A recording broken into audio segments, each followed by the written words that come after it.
A Russian cargo vessel drifts silently down the Irtysh. It carries oil, lumber, and something more valuable, leverage.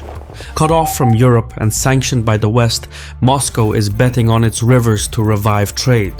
Stretching over 100,000 kilometers, these rivers don't just carry water, they carry influence. A dozen of them are navigable or could be made so with modest investment.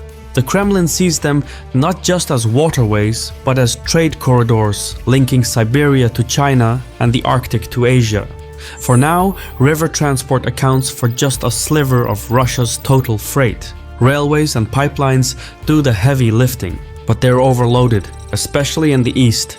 With China now ranking as Russia's top trading partner, the existing land infrastructure can't keep up with the growing demand. That's why the Kremlin is turning to its rivers, hoping to turn geography into strategy. Because while lawmakers may speak in different languages, rivers speak in commerce. While Russia works to reroute its rivers, it might feel like everything else is moving faster than before. That's because it is. McKinsey predicts that AI will inject $13 trillion into the global economy by 2030. On the flip side, 375 million workers will need to change careers entirely. So, if you want to stay ahead, learn AI. And that's where today's sponsor, Outskill, comes in. I highly recommend their 2-day AI training happening this weekend. In just 16 hours, you'll go from rookie to pro. It's worth $895. But I've partnered with Outskill to give 1,000 free seats to CaspianReport viewers. In this training, you'll learn practical AI skills, including prompt engineering and data analysis without code, as well as utilizing the most powerful AI tools. You'll learn to work with AI in Excel, create professional presentations, build AI agents and interactive apps, and automate tasks to save time and boost productivity. The program is for everyone, whether you're in tech, sales, marketing, or running your own business. If you sign up right now using the link in the description, you'll also get bonuses worth $5,000. The training will take place this Saturday and Sunday from 10 a.m. to 7 p.m. on both days. Click the link in the description to claim your seat before it's gone. You can also join their WhatsApp group for additional updates. Russia and China now walk the same road. Trade between them has surged, hitting a record $245 billion. Moscow now depends on Chinese goods to replace lost Western imports, while Beijing buys more Russian oil, gas, and metals. But the trade boom hasn't been linear. It spikes, slows down, then picks up again. The reason for this fluctuation is infrastructure, or lack thereof. Russia's eastern road and rail network is overwhelmed. It was built for a different era and is now too few, too old, and too narrow to handle the uptick in cargo driven by sanctions and shifting alliances. Admittedly, Russia has made some upgrades. It is expanding the Trans-Siberian Railway and the Baikal-Amur mainline, but choke points remain. The Kuznetsovsky Tunnel and the stretch between Chita and Khabarovsk slow down freight movement and limit future growth. The Russians are working tirelessly to address these choke points and more. By 2032, they aim to boost the Trans-Siberian's eastern capacity to 270 million tons. But even that may fall short. The geography is vast, the demand is rising, and steel rails alone can't carry the weight. And so Moscow is turning to its rivers to ease pressure on its railways. Over the next 6 years, the Kremlin plans to invest $6.2 billion, with subsidies for shipbuilding and incentives for companies that order new large tonnage ships such as supertankers, LNG carriers, bulk carriers, and so on. The ultimate goal here is to shift cargo from rail to river. Not all rivers serve the same purpose, but in Russian-Chinese geopolitics, rivers play two very different roles. Those that flow south to north, like the Irtysh, are mainly used for transport, while those that flow west to east often act as natural borders. This rule of thumb then makes Russia's river ambitions not only strategic but also politically sensitive. The breadth of the Russian-Chinese border follows the natural course of the Argun, Amur, and Ussuri rivers. These were once the focus of fierce territorial disputes, but they were resolved in 1991 and 2008 largely on China's terms. But as China industrializes and urbanizes, tensions are creeping back. Beijing and Moscow disagree on how the basin should be developed, the pace of that development, and its environmental impact. With Chinese industry on one side and Russian farmland on the other, disagreements over unregulated construction, water quality, and flooding are becoming more common. And yet, Moscow remains largely silent. The strain of Western sanctions has made economic cooperation with China too important to risk. So, instead of confrontation, the Kremlin is adapting. One example is with drones. Russia's Ministry of Economic Development has backed plans for an international drone hub in the Amur region. The idea is simple: skip the roads and rails entirely. Small packages weighing up to 50 kilograms would be flown across the Amur River directly into China. No bridges, no customs terminals, just infrastructure-light logistics deployed at speed. It's a workaround to a growing problem and a sign of how urgently Moscow is trying to keep trade flowing east. Still, the Amur is a border, not a transport hub. While it is commercially navigable, it does little to move goods to the European side of Russia, where most of the country's population and industrial base lie. That's where the Irtysh comes in. This one begins high in the Altai Mountains of China's Xinjiang province and flows northwest through Lake Zaysan in Kazakhstan. Along the way, it meets the Ishim and Tobol rivers before merging with the Ob River in western Siberia. At this confluence, the Ob-Irtysh basin becomes more than just a river but a potential artery of international trade. Together, they form the longest river system in Russia and the second longest in all of Asia. But more importantly, they create a natural corridor linking inland Eurasia with the Arctic Ocean. Meanwhile, Russia's other major rivers, like the Lena, Yenisei, and Volga, form a web of inland waterways that connect southern Russia to the Arctic. Each plays a unique role.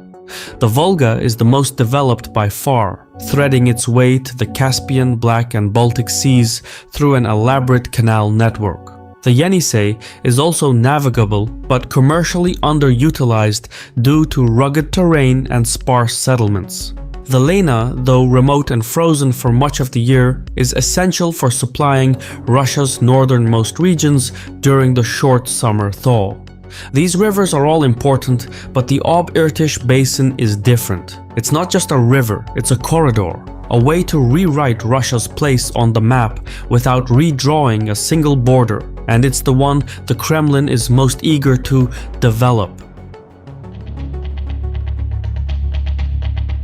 To outsiders, the northern sea route is often described as risky, but to Moscow, it's the future. Spanning Russia's Arctic coastline, this shipping lane connects Europe to Asia and offers a shortcut that could redefine global logistics. Today, it's navigable without icebreakers for just a few months a year.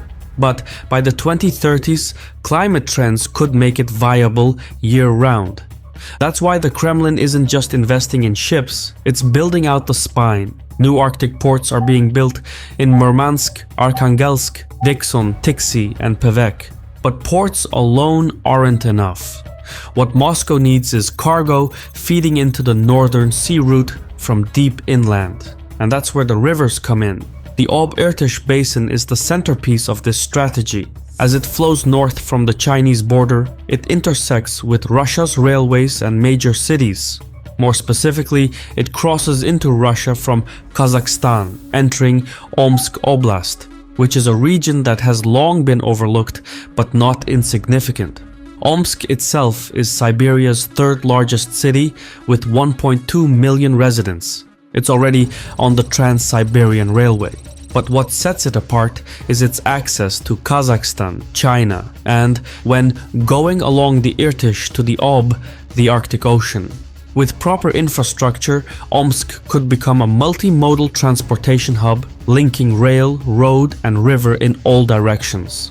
And it's not alone. Further upstream is Novosibirsk, Siberia's largest city and home to 1.6 million people.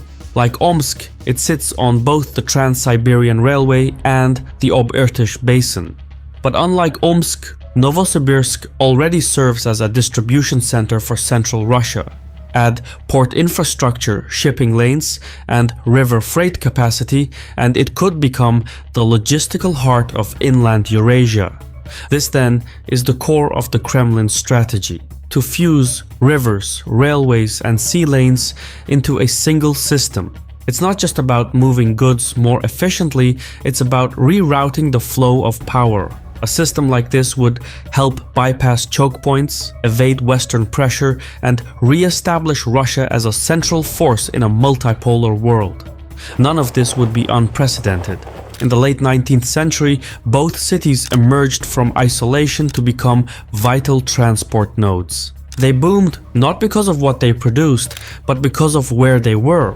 The Kremlin now wants to recreate those conditions that once fueled rapid growth, not only in Omsk and Novosibirsk, but across the country. To that end, Russia plans to open 6 new multimodal logistics centers by 2027. The locations? Omsk, Perm, Saratov, Samara, Dimitrov, and the Amur region. These sites are not chosen at random. They form a skeleton of inland movement, connecting distant regions through a shared network of rivers. More such multimodal projects are likely to emerge in the coming years, with the Ob-Irtysh basin serving as the nerve center of Russia's strategy. Momentum is building beyond Russia's borders too. In May 2025, Kazakhstan and China signed a new deal to boost regional connectivity. It includes plans for a multimodal transit corridor that runs through the Irtysh River. Though Russia isn't a formal signatory, the corridor passes through Russian territory and the Kremlin sees an opening. If connected to the northern sea route, the Chinese-Kazakh corridor could form a single spine of trade from Xinjiang to the Arctic. Ideally, Russian lawmakers would want China's Belt and Road Initiative to connect with the Lena, Yenisei, and Ob-Irtysh river basins as well. Doing so would transform the face of Siberia and turn it into the logistics heart of Eurasia.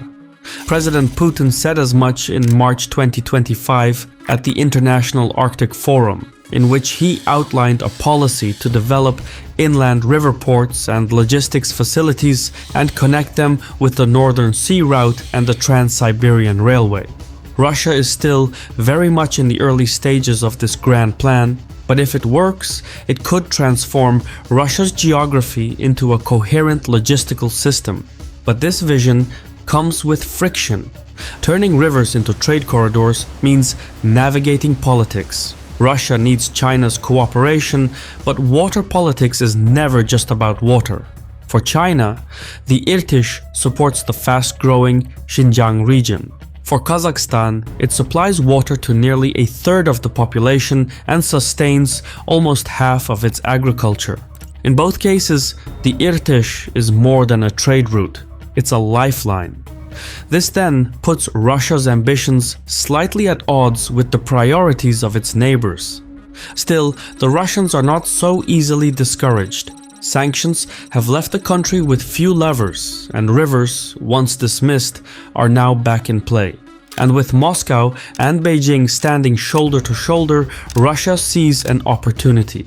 In that pivot to the east, its rivers may decide how far it gets. I've been your host Shirvan from Caspian Report. If you approve of what we do, please leave a comment, hit the like button, and mayhaps share the video. In any case, thank you for your time, and Sawol.